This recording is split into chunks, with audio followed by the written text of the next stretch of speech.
Dans cette vidéo, j'aimerais expliquer pourquoi on va souvent centrer réduire notre loi normale, parce qu'au début, c'est pas très intuitif. Donc déjà, ici, j'aimerais représenter la loi normale sur un graphe. Donc j'ai mis l'équation d'une loi normale. Et vous voyez que si on fait varier la moyenne, donc ici que j'ai nommé U, là on aura une moyenne de plus en plus basse et ici une moyenne de plus en plus haute. Et en fait, ça fait juste une translation sur notre loi normale. Et si on la met en 0, alors on est centré en 0. Et on voit que le maximum de notre courbe, en fait, il vient, si j'augmente la moyenne, se déplacer pour que à chaque fois, le maximum de la courbe matche la moyenne. Donc ici, je l'ai mis sur 1, et on voit que le maximum de notre courbe, il est en 1. Et si je le replace en 0, alors le maximum, il est en 0. Donc l'effet de la moyenne, c'est de bouger à gauche et à droite notre loi normale. Maintenant, l'écart type, ça c'est un petit écart type qui va venir resserrer notre courbe, et un écart type large, il va venir l'aplatir comme ceci. Maintenant, nous, ce qu'on a à chaque fois, c'est un tableau qui nous donne les intégrales pour cette loi normale ici, avec une moyenne 0 et un écart type de 1. Donc ici, un écart type de 1.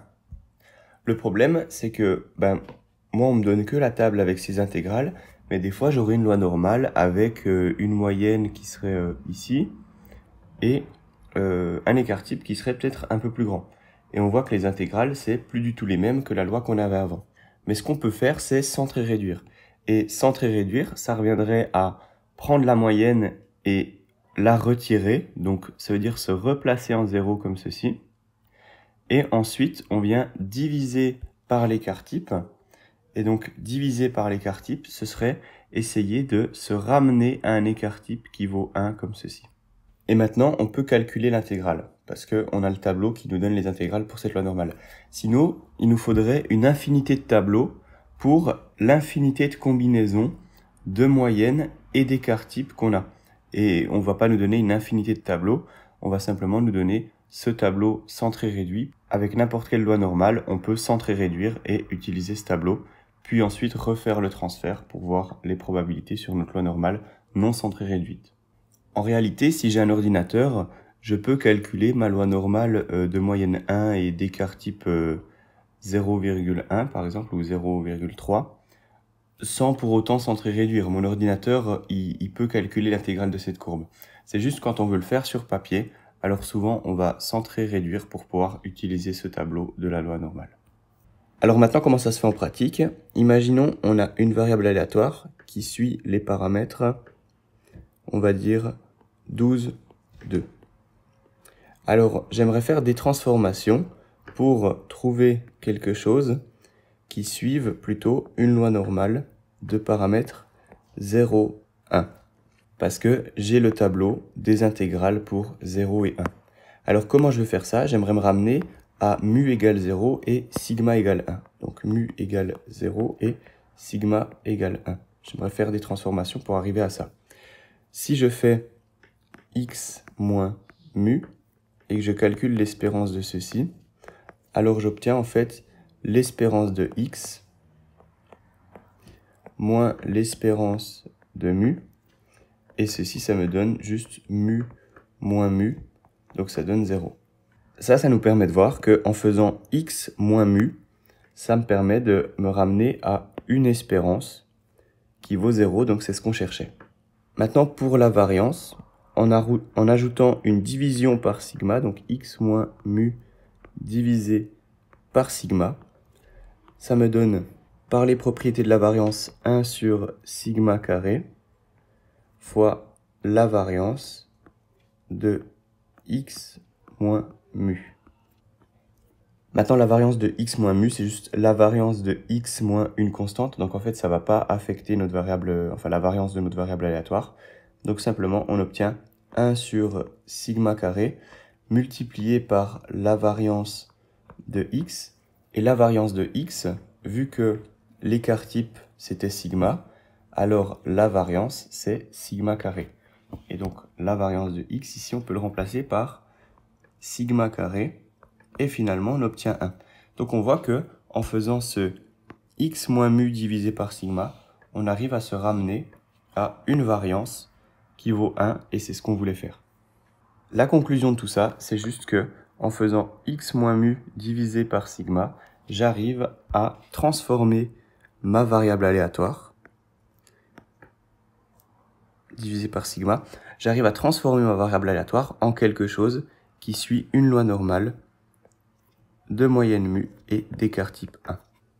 Alors comme c'est quelque chose qu'on va faire très souvent, on va lui donner un autre nom à cette suite d'opérations qui sera z ici. Alors maintenant, comment on peut se servir de ça en pratique?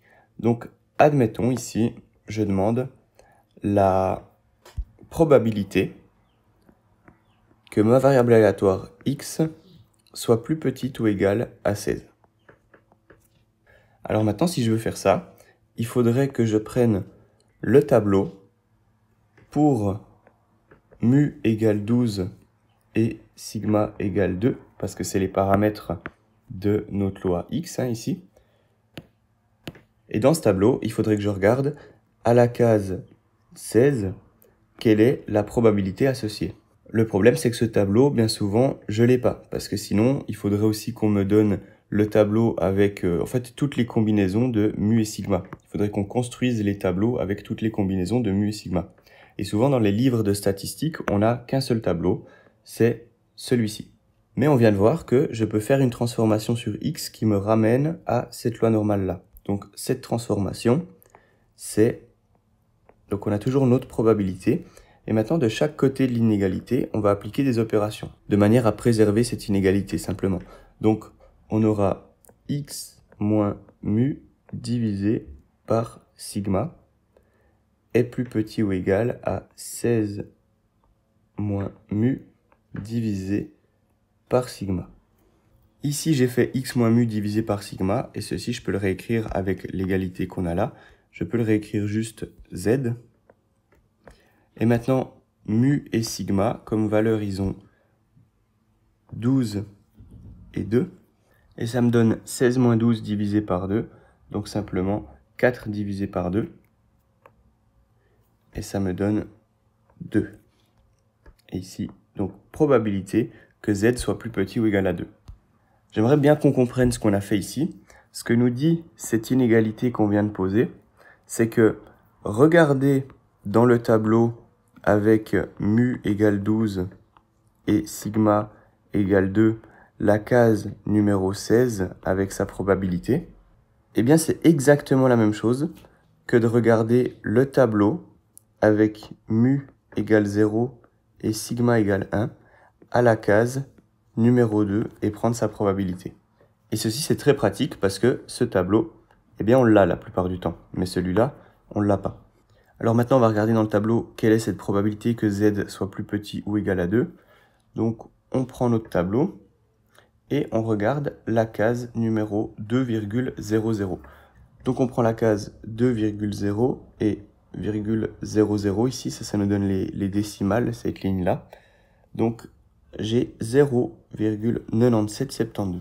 Et je trouve donc finalement que cette probabilité que z soit plus petit ou égal à 2, elle est de 0,9772.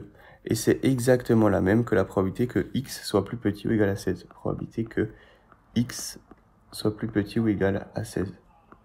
Donc voilà comment on a pu se servir du fait de centrer réduire pour partir de paramètres dont on n'avait pas le tableau.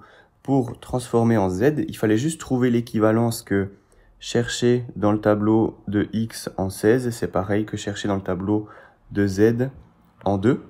Et finalement, on a trouvé que cette probabilité, grâce au tableau, c'était 0,9772. Donc la même chose que la probabilité que x soit plus petit ou égal à 16 ici. Voilà, donc j'espère que cette notion de centrer réduire est un peu plus claire. Ce qu'il faut vraiment garder en tête, c'est qu'on cherche une équivalence entre le fait de chercher dans le tableau avec les paramètres 12, 2 par exemple, la valeur 16. On veut son équivalence dans le tableau 0, 1. Et on trouve que l'équivalence, c'est de regarder à la valeur 2. Voilà, donc ça c'est vraiment le point important à retenir pour cette notion de centrer réduire. On cherche une équivalence entre ce x ici et ce z. Et cette équivalence, elle est donnée par faire moins mu et divisé par sigma.